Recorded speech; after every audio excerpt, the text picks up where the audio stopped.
The man had just finished his makeup on set, but then the director told him the lead actor refused to shoot and walked off. The man was about to remove his makeup, but the director said no. The makeup was too expensive to redo. The director told him to keep it on until tomorrow's shoot. If he didn't, he would be fired. So the man had no choice but to go home in full costume.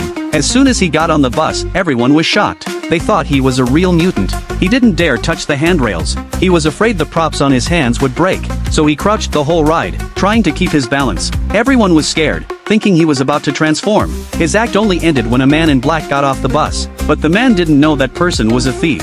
When he got home, his roommate was terrified by his appearance. Then he got a call from the police. They had caught a thief and asked him to come get his stolen wallet. At the station, the police were shocked when they saw him. One officer almost emptied his clip. He quickly explained that he was just there for his wallet. The officers calmed down, but when they checked his ID, the faces didn't match. They told him to remove his makeup, but he refused. They couldn't even check his fingerprints. So the man said they could test his DNA. The officer was speechless. All this for just a wallet with a few dollars? The man gave up and said nothing more. Later at dinner, there was a big table of delicious food, but he couldn't even hold a spoon. He finally scooped some soup, but couldn't get it into his mouth. When he tried to grab food with his hands, everyone looked at him with disgust. Luckily, a kind woman handed him a straw. He finally drank the soup. The next day came. This time, the driver was much calmer.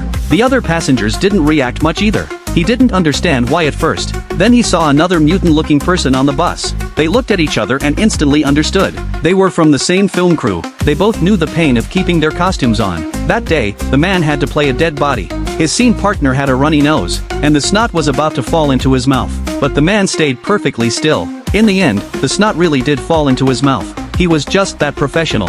Next, he had to play a swimmer. To make it look right, he decided to get a full body wax. He saw a cloth doll lying on the bed and wondered why. Then the staff came in. She told him to take off his clothes, lie on the bed, and hug the doll. The man still didn't know what was happening. Then the waxing began.